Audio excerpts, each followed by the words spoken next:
kilo impost is a leveler, but this is a big drop in class for him. He's won six of his last 7 starts have been at weight for age level. You look down the page, Alligator Blood, Prowess, Mr. Brightside, he looks to have the best form in the field. He certainly does. I've been waiting for this horse to come for a railway stakes for 3 years now. Finally, he comes aboard, comes across to WA. Lindsay Smith, he's won this race previously.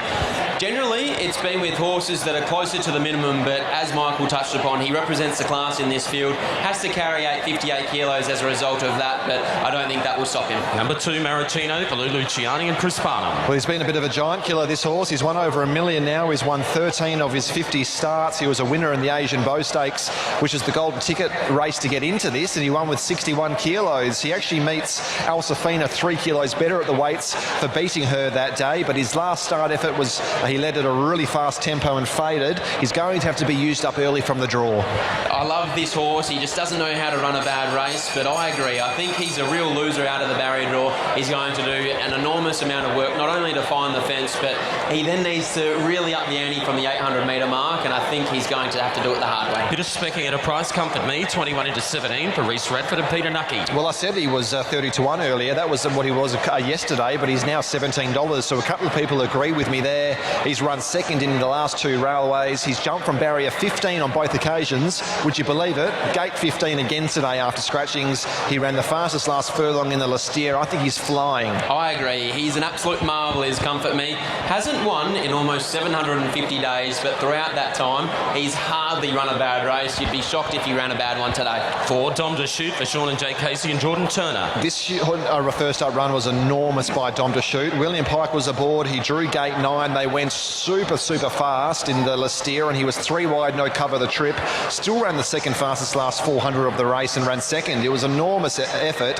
He loses William Pike, gains Jordan Turner, but he's finished in the money at all 6 starts this track distance. He is an absolute marvel, is Dom to Shoot. He ran in a Group 1 Northerly as a 3-year-old. Since then, he's been racing at the highest level all throughout his career. He's a weight for age winner throughout the winter season here in Perth, and I think a weight for age winner back down to 54 kilos in a handicap of a railway stakes. He represents great each way value at around 20-1. Now we go to 5. Here's Roots, the mare, but Chris Waller and Tommy Berry. Well, it's hard to knock Waller and Tommy Berry. In fact, you can't, but I thought Roots was the loser of the barrier draw here today.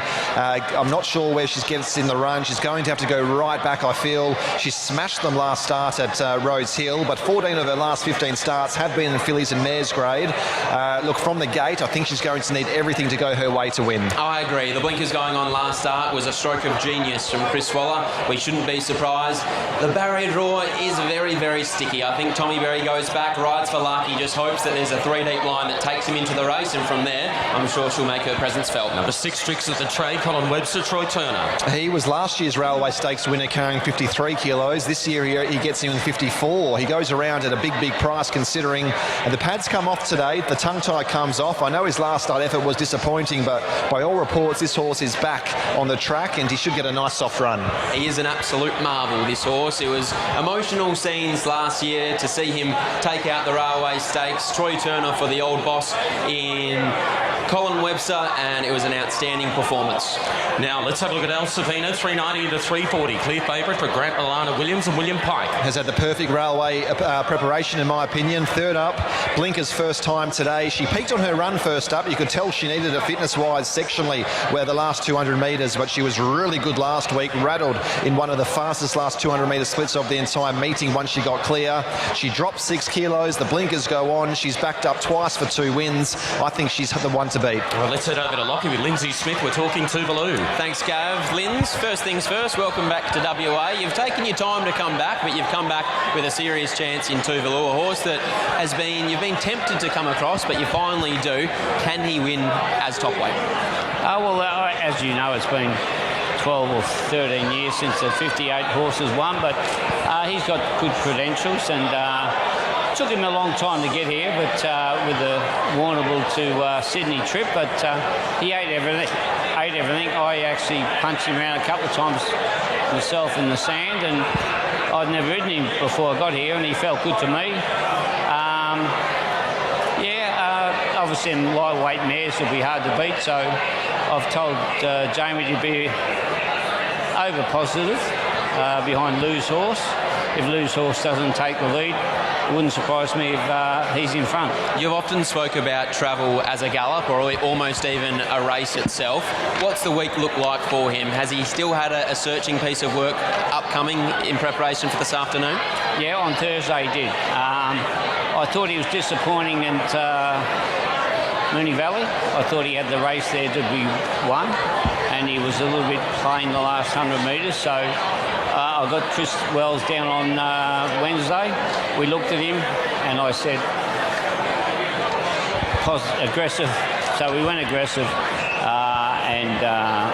I've got it right sometimes, I've got it wrong sometimes. So we'll just see, but I'm quite happy with him. Let's hope that's the winning recipe. Thanks for your time. Giddy up. There's Lindsay Smith, number 8, Bustler, Neville Parnham, Steve Parnham. This is the other local chance I think is a real winning one. I've got him in as the second selection. I think he profiles brilliantly for this. Dropped 6 kilos out of weight for age. Ran second to Amelia's Jewel over a mile this time on this day last year, and he's had very little luck his 2 runs back this time in. Neville Parnham's in form. Steve Parnham's in form. He's been aimed at this race. Gets in on the minimum. He's going to run a really big race. 9 Forgot You, Trent Bussett and Natalie Young, Daniel Moore. Horror draw here. I struggle to see where they get in the run. Probably a long way back, needing luck. 10 is Carly's Karma, Summer Dixon, Michael Coy. Well, she won the Eurythmic Stakes, beating a lot of these horses. Blinkers go on here, 35 days between runs. It's a daring move by Summer Dixon, but fresh is best for this mare. No reason why she can't win. It certainly is. I think she's the X factor in this race. With the blinkers going on, I expect her to be a little bit handier to the speed, and from there should get every chance. 100 to 1 last to the line, number 11, Steve Miller, Brad Parnham. Ran a bottler in this race last year, but I don't think it's going as well. Massimo, number 12, Chris and Michael Gangemi and Clint Johnson Porter. Winterbottom Stakes last year, Railway Stakes 2 starts ago, but he's going to need a lot of luck, this veteran from the wide alley. $41 chance, Mojo Rhythm, Mitchell Pateman, Holly Watson. Raced 11 points outside the handicap when winning the Peters last week to gain entry into this race, but look, it'll be the training performance of the year if he's able to win. Search and Rocks, number 14, Jim Taylor, Jason Brown. Big price, started $4.20, second favourite to Alsafina last start when first up. 3 wide, no cover the trip. Maps brilliantly, and I think she's probably one of the forgotten horses. I agree. Most importantly, she's in the gates, which is the most important thing about her. When you think that she was double the price of Alsafina last start in an Asian Bow, had no luck, I think she's at a very big price. Today, I've had something on. Star Trade, number 15, Dan Morton and Chris Nichol. Ran third in last year's Railway at 40 to 1. This year he's 100 to 1, just not going as well. And the Velvet Queen for Darren McAuliffe and Pat Carberry. She's the smoky, I feel. She hasn't made my top 4, but I wouldn't be surprised if she wins. Last preparation, she finished a nose off Bustler, ahead of Alsafina, and she was eye-catching in the Lastia first up. The first up run was enormous in the Lastia, as you said, Michael. Very, very eye-catching. She'll get back if the speed's on and there's a 3-deep line. Pat Carberry should have a lap full of horse underneath him at the top of the straight. Alsafina is going to run clear favourite. It is late mail time. 7, 8, 1 and 3. I found it hard to go past Alsafina. She's backed up twice for 2 wins. She's third up. Blinkers on. She dropped 6 kilos. She peaked on her run first up, but sectionally she was really impressive last week. Perfect draw. I think William Pike wins his 6th Railway. From 8's Bustler, she'll get a lovely run. Probably 3 back the fence for Neville and Steve Parnham. He's another weight dropper, third up into the campaign. 1, 2 Valou is the class, and 3 Comfort Me just needs luck from an awkward draw. 7, 8, 1, 3. Dom to Shoot for me at a big price. He's 20 to 1. I loved his run in the Lastia. Second up at the mile, down to 54 kilos.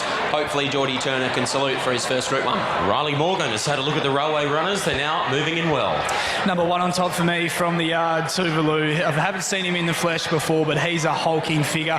He's rock hard fit. Coat looks fantastic. Has been trained to the minute for the race. And history says the top weight struggles to win, but he's the best credentialed top weight I think we've had in recent memory, and should be suited with the run he'll get in a strong run mile here at Ascot. On the minimum is Alsafina, 53 kilos. Should Tuvalu, the 2-8 winner, try and win? 58 that he'll have to lump. 7 of the past winners of this race have carried the minimum. Steeped in history, as I say, the Railway Stakes, sponsored by Furphy, the first of the Group 1s of the Pinnacles, and they're moving in well. You've got those late mail numbers. Let's go upstairs. Here's Darren McCauley. Also with Forgot You. Fabulous victory on Melbourne Cup Day and the Cup Day plate. So there's only 1 or 2 left to move in, including Forgot You. The Victorian, there's Comfort Me for the 3rd straight year, drawn in barrier 15. Second, in the last two runnings of the railway. And now here's the Victorian Forgot You coming forward. They're almost set to go. The Furphy Railway Stakes field. And there's the red light. They're set, racing. And Bustler was the first to hit the ground. Tricks of the Trade, Search and rocks away quickly. Here comes Maracino, bowling across quickly, looking for the front. Following him over now is Massimo. And Comfort Me from its wide gate, driving forward. Tuvalu's up there handy. They're followed further back, El Safina. And over on the outside is the Sydney Galloper Roots, Carly's Karma, Mojo Rhythm, and last of the line back in the field, Star Trade, Dom to Shoot, Forgot You, and last of all, the Velvet Queen.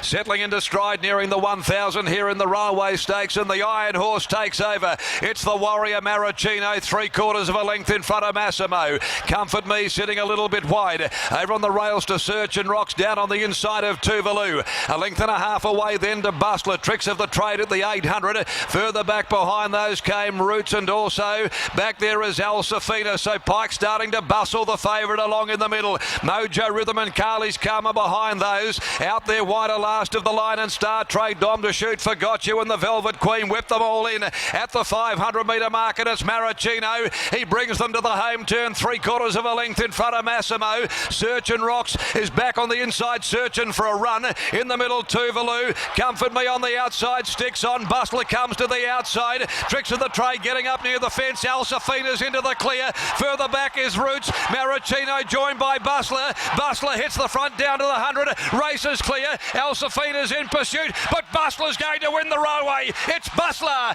Bustler for the Parnham stable beat Alsafina. Dom to Shoot from nowhere, grabbing third. Tricks of the Trade, Mojo Rhythm, and from last came the Velvet Queen rattling home. Star Trade, Maracino, Comfort Me. In behind those with Massimo, Search and Rocks, and Tuvalu. Followed further back, Forgot You. Roots well back in the field. Last of the line, and Carly's Karma has pulled up to finish at long last.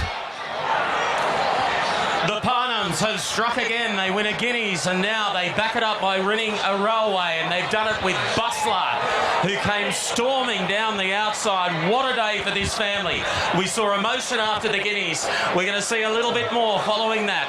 Has taken out the railway over Al Safina, who was brave, and Dom to Shoot will wind up in third spot. What a story. Steve Parnham's one of the best form students for jockeys here in the West, and what a ride. Barrier 2, he's ended up off the fence, then tracking in 3 wide with cover. He has executed the perfect Railway Stakes winning ride. Took off at the right time when Tuvalu started to make his run. He peeled around him, tried to get the edge there and used the light weight that he had, and wowee, what a win. What an hour for Neville Parnham, Steve Parnham. They would never forget this, Lockie. No, they won't. We're going to need to watch that race 100 times to figure out how Steve Parnham ended up in the position he did. From the low draw, everyone thought he'd be hemmed up in traffic. 3 back the fence, 4 back the fence, but somehow 3 deep with cover. He had plenty of galloping room as they rounded out the home turn, and what a half hour for the Neville Parnham yard. Bustler wins the railway. Al Safina was brave. Yeah, she was. I think she had every chance, really, whether she appeared to get clear at the right time. I'll have to watch a replay, so I'll stand corrected as I was watching Bustler kick clear. But when she loomed large, Bustler found another gear and dropped them off, and Lockie's selection really well found. Dom to Shoot ran third, and Tricks of the Trade, the winner last year's railway, gets up and runs fourth. This race had it all. Tuvalu, just maybe the weight just stopped him a little bit. 1 out, 1 back in the run, presented at the right time, and just wasn't able to go on with it. It was a perfect lead up in terms of the preparation. First up beaten 2.5 in a Eurythmic Stakes, went to a little steer and was beaten 3 lengths, and third up was trained to the minute. And Neville Parnham will catch up with Lockie momentarily after what is an emotional victory, Lockie. Thanks, Gav. Thanks, Darren. I'm now joined by Neville Parnham. Neville, you've been in this game for a long time. Does it get any better than that? WA Guineas or Railway Stakes in combination with your eldest son, Steve? Yeah, look, it's a big thrill to win this race. It's a time-honoured race, and you know we've had a few cracks and we've come up a little bit short. We've run fair few places, but I thought I had the right horse. I thought he was the major benefit of dropping from the weight for age at 59 to the 53, and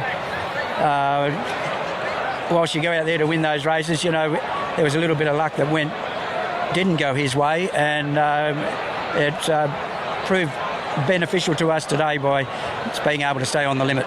Describe to us and take us into the inner sanctum your discussions with Steve 10 minutes before you legged him aboard. Obviously, barrier draws, he was drawn inside, didn't look likely on paper that he'd end up in the position he did. How did he end up in the position he did, and how were you feeling at the 500 metre mark when it was evident that Steve had a lap full of horse underneath him and plenty of room to move? Oh, look, yeah, there was nothing. I don't give Steve instructions. I don't give any of the boys instructions. They ride a bit better than I used to. So I think they've got it nailed, and Steve always turns up on the big days. I just said, have him forward and you work the rest out, let it unfold as it is, and hopefully we can get the prize. But the next part of the question, I was wrapped when he jumped clean. Then there was a fair bit of speed, as Stephen had thought, coming across.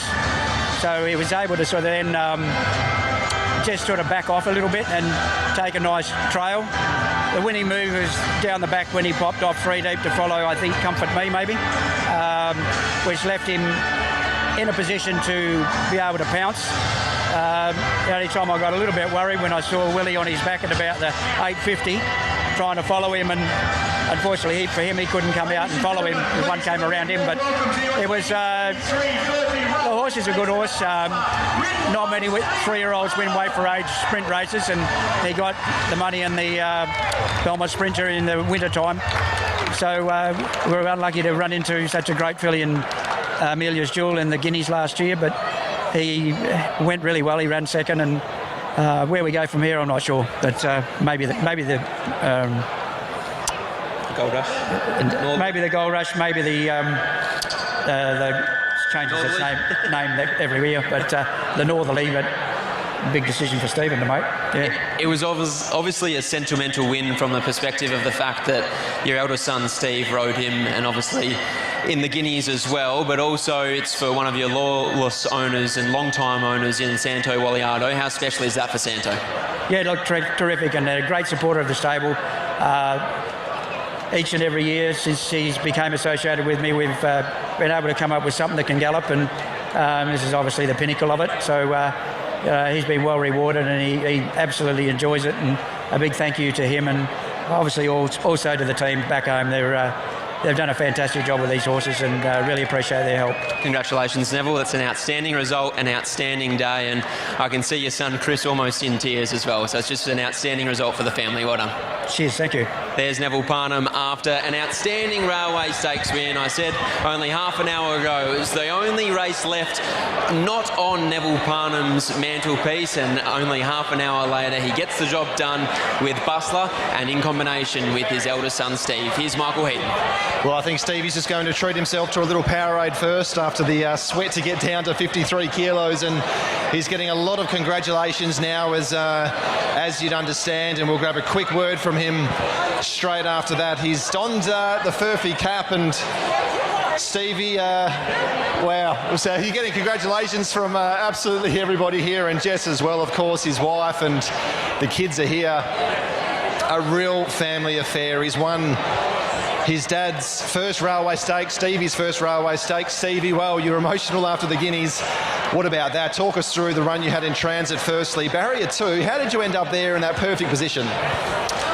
Yes, it just worked well, probably wasn't plan A either, so sometimes you just ride on instinct, and that's what Dad does. He just lets me go out there. I do my form. I just sort of let those first early ones go, and there just was a bit of a group, and there was a Comfort Me 3 deep, and I thought, I'm following him because he's going to get me into the race, and I won't have to come off his backs any earlier than I need to. And I'll tell you, in the run, I was pretty excited, so when I gave him a squeeze, he flew, and hold on, boy. You work extremely closely with your dad. You both had this horse pegged as a potential Group 1 type very early on, didn't you? He was a tremendous 3-year-old, and he would have been a Guineas winner had it not been Amelia's Jewel's year. So it's the way the cookie crumbles. You run into some champions sometimes, and he performed very well, but he had come back much bigger and stronger and mature as a 4-year-old. And his first few runs were building. He didn't draw the right gates, didn't have the right conditions, but it was a process to get to today. He wasn't peaking until this run, and Dad's a master. I can't have have any more admiration for how he gets his horses ready, and I'm able to ride them in tip-top condition. He's the Parnham name is synonymous with WA racing. You're the oldest son, your first railway, but how much does it mean to win this race for your dad? He's achieved everything in WA racing except a railway, and you've just won it for him. Yeah, I've said for a few years now that this is the race I want to win before I finish riding. Not that I plan on finish riding soon, but it's our most historic race, and I feel the hardest one to win. There's just so many things that need to go right, and he just had the right thing, the right weight, the right barrier, ended up with the right run, and got the right result, so I was on the right horse. Chris looked extremely emotional as well. I think you finished midfield, and he was just wrapped for you and your dad, and your wife Jess was just as happy as you were. They ride all the bumps with you, don't they, family? And in moments like this, it's just the pinnacle. It is. Like, we're competitors out there, brothers, but we lean on each other's shoulders. You know, without each other, I don't reckon we'd be the riders we are. As much as you know, we're out there to beat each other. Like, Chris was on favour in the Guineas, and I had to go out there and beat him. You know, so it goes that way. But we carry each other through, like you said, the rough times and inspiration and all that. Like, when they're on top, it pushes me to go harder. You know, because I don't want to be falling too far behind the wagon there. So we've all had good careers, the family, and Dad, training career outstanding. Mum, I can't thank my mum enough. You know, she's the backbone of the Parnham family. You know, whenever everyone needs something, she's there for us. Whether it's Dad, my brothers, you know, grandchildren, whatever. Without her, like this, the train doesn't probably roll on. So we all work together, and it's results like this that really capture it. Well, you've won Group 1s before, but this could be your finest hour. A Guineas and a railway for your father, Neville. Congratulations, Stevie. Well done. Thank you very much. Steve Parnham, winning rider. What a day that family have had, and it culminates here. Amazingly that he'd never won Neville Parnham a railway prior to today, and it was fitting and appropriate. As Jim Killen would say, that's not a good story, we are in trouble. Exactly right, Gav. I can't believe that I was only posing the question to Neville a half an hour ago, 35, 40 minutes ago. I asked, you'd never won a railway. What are your expectations with Bustler? And then Bustler comes out, and Steve Parnham, what a ride. I still have no idea how he ended up in the position he was, but an 11 out of 10 ride, as Neville touched upon. Steve, he just shows up on these big days, and I don't think we'd see a more popular result here this afternoon at Ascot. And magnificent sentiments, were they, to thank his mum?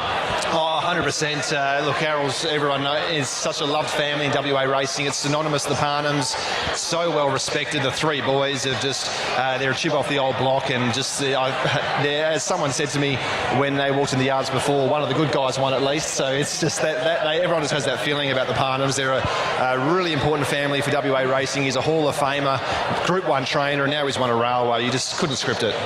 Amazingly, 10 of the past 20 runnings of this race have been won by 4-year-olds. He was the sole 4-year-old in this year's railway. There you go, and he salutes. And I just can't get over how good that ride was from Stevie Parnham. Gav, you're not from here in WA, but you can feel the energy in the air. You can feel how happy everyone is for Neville and Steve, can't you? And there's similar families, of course, over in the east, and you know, a number of them, New South Wales, Victoria, and everywhere. But there is something special when they combine on a big day, and they're all here to enjoy it. On a race that they've never won before, and yet they've won everything. It's just an incredible result. What about the scenes when they came back and said, "Here is your winning rider, Steve Parnham"? The crowd stood up. I know. I think everyone's forgotten about the Guineas as well. That was only half an hour ago. That's quickly forgotten about, but with Zip away. But just what an hour. This is Steve Parnham's finest hour on the track, no doubt. He's won some Kingston Towns formerly in the past, but look, he's won. He won 2 Kingston Towns on Bustler's sire and Playing God, who himself was prepared by Neville. So there's a lot of synergy with the Parnhams in this race. It's just fantastic. You say it's been a big hour. It's been a $2 million hour for the Parnhams. And we've still got one more race to come this afternoon from Ascot, and that is due in 16 minutes when we return. Runners won't be too far away from coming into the yard on what has been Parnham Day here at Ascot. Set racing. And Bustler was the first to hit the ground. Tricks of the Trade Search and rocks away quickly. Here comes Maracino bowling across quickly, looking for the front. Following him over now is Massimo, and Comfort Me from its wide gate driving forward. Tuvalu's up there handy. There followed further back El Safina, and over on the outside is the Sydney Galloper Roots, Carly's Karma, Mojo Rhythm, and last of the liner back in the field, Star Trade, Dom to Shoot, Forgot You, and last of all the Velvet Queen. Settling into stride, nearing the 1,000 here in the Railway Stakes, and the Iron Horse takes over. It's the Warrior Maracino, 3/4 of a length in front of Massimo. Comfort Me sitting a little bit wide. Over on the rails to Search and Rocks, down on the inside of Tuvalu. A length and a half away then to Bustler. Tricks of the Trade at the 800. Further back behind those came Roots, and also back there is Al Safina. So Pike starting to bustle the favourite along in the middle. Mojo Rhythm and Carly's Karma behind those. Out there wider last of the line, and Star Trade, Dom to Shoot, Forgot You, and the Velvet Queen whip them all in at the 500 metre mark, and it's Maracino. He brings them to the home turn, 3/4 of a length in front of Massimo. Search and Rocks is back on the inside, searching for a run. In the middle, Tuvalu. Comfort Me on the outside, sticks on. Bustler comes to the outside. Tricks of the Trade getting up near the fence. Alsafina's into the clear. Further back is Roots. Maracino joined by Bustler. Bustler hits the front down to the 100. Races clear. Alsafina's in pursuit, but Bustler's going to win the Railway. It's Bustler. Bustler for the Parnham stable beat Alsafina. Dom to Shoot from nowhere, grabbing third. Tricks of the Trade, Mojo Rhythm, and from last came the Velvet Queen rattling home.